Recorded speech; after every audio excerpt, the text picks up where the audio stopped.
following video is based on research done by GiantPandaKing, as well as their book Gotham 1919 to 1939, available at www.giantpandaking.com. Viewer discretion is advised.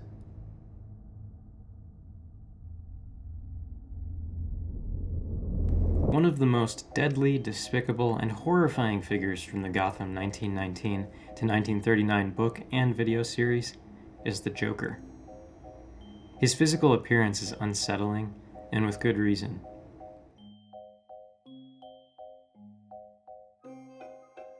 I figured for this deep dive series it wouldn't hurt to start with a very well-known character. We're basing this video off of research done by GiantPandaKing and some of our own research on these actual historical figures. Some of you may have seen the Instagram post they did on Joker.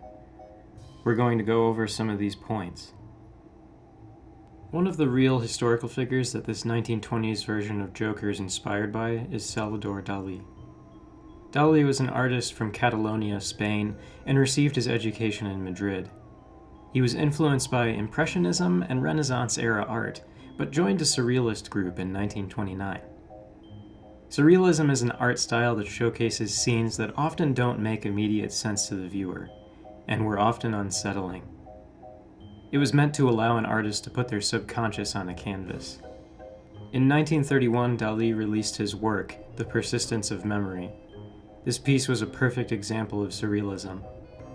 Dalí didn't just focus on painting, he was also involved in graphic arts, film, sculpture, design, and photography. His works focused a lot on spirituality, sexuality, personal relationships and experiences, and science-related topics. Dalí was eventually at odds with the Surrealist group, as his personal and political views conflicted with their requirements. Dalí had been, throughout various stages of life, self-identified as a communist, anti-monarchist, anti-clerical, and possibly pro-fascist supporter. It was officially his open support for Catholicism and the fascist Falange party that got him expelled. He moved back to Catalonia, where he spoke rather vocally of his support for the fascism of the leaders at the time. Dalí is quoted during this time as saying, "Personally, I am against freedom. I'm for the Holy Inquisition." As evidenced by this quote and by his behavior throughout his life, Dalí was a very eccentric and ostentatious person. He once knocked over a movie projector at a film premiere, claiming that the film's creator had stolen his idea, even though he had never told anyone about it. During a project where he was working on a window piece, he became enraged by unauthorized changes being made to his work. He pushed a display bathtub out the window in a rage. He delivered a lecture at the Sorbonne in 1955, arriving in a Rolls-Royce full of cauliflower. It's easy to see what some of the parallels are between the Joker in Gotham 1919 to 1939 and Salvador Dalí. Joker's eccentricity and personal beliefs shine through almost as prominently, though with a more deadly spin to it. John Dillinger is the next historical figure that inspired this version of the Joker. Originally from Indiana, Dillinger was a gangster in America during the Great Depression. He led a gang named after him, the Dillinger Gang, that was responsible for robbing roughly 24 banks and 4 police stations. He was imprisoned several times and escaped twice. While he was only ever charged with 1 homicide, it is suspected he was responsible for countless others. The 1920s Joker similarly was only known to have committed 4 murders, but countless more were suspected. With that, and the other facts, you can already start to see the parallels between Dillinger and the Joker. Dillinger's infamy grew as his criminal career did. Dillinger managed to escape once from Lake County Jail in Crown Point, Indiana. He and his gang had been apprehended in Tucson, Arizona, and extradited to Indiana. The police boasted that Lake County Jail was escape-proof. Extra guards were posted to further solidify this. During morning exercises for the prisoners, Dillinger suddenly pulled a gun. None of the guards were sure where he had gotten it, and he and 15 other inmates escaped without a shot being fired. Speculators later wondered if Dillinger's gun had even been real. This escape demonstrated his grim ingenuity and also parallels Joker's mad genius. You can see the inspiration there as well. Dillinger was eventually shot and killed in Chicago on July 22, 1934. The men who shot him were special agents of the FBI. The Dada movement is another bit of history that inspired this version of the Joker. Dadaism was an art style that disregarded the reason, logic, aesthetics, and capitalism of society. It favored irrationality, nonsense, and stark aesthetics. It wasn't just paintings, it also incorporated cut-up writing, collage, sculpture, and many other art forms.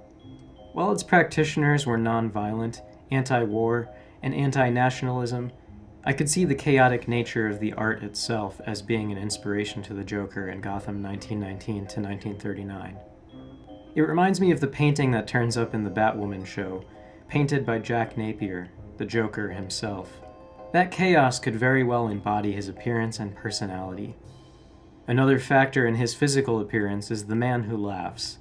This German expressionist film, based on a play of the same name, features the story of Gwynplaine, the disfigured son of an English lord in the 17th century. The story itself doesn't pertain to the Joker all that much, but Gwynplaine has an eerie grin that is permanently carved on his face. This character is what, in part, inspired the Joker's original design in the comics, as well as the Gotham 1919 to 1939 version. The eerie grin especially is reflected here, as well as the Joker's fine purple suit, reflective of Gwynplaine's fine attire due to his nobility. These two things, Dada and The Man Who Laughs, are what inspires Joker's aesthetic. The other physical aspects of the Joker's ghastly appearance, his teeth and elongated face, are chalked up to conditions known as acromegaly and recessive teeth, according to GiantPandaKing. Acromegaly is a condition that results in an excess of the growth hormone. This can result in enlargement of the hands, feet, forehead, jaw, nose, and other things. The recessive teeth, or recessive gums, can be a result of various causes. What it boils down to is poor dental hygiene in the 1920s and 1930s. The gums will begin to recede, resulting in more of the roots of the teeth being exposed. This can cause irritation and pain, and also results in the teeth appearing larger than they usually would. This explains, to an extent, the Joker's appearance in Gotham 1919 to 1939. It makes one wonder about his origins in this universe, as they're still undefined officially. And that wraps up our summary of the real history that inspired the Joker in Gotham 1919 to 1939. If you liked this episode, drop a like and let me know in the comments what other character deep dives you'd like to see. I also want to give a very special thank you to our Patreon patrons, channel members, and GoFundMe supporters for making this video and all our other ones possible. If you want to help support the channel, you can find those links in the description or click the join button below. As always, thanks for watching, and remember, the night is darkest just before the dawn, and I promise you, the dawn is coming. Have a great day, and see you in the next video.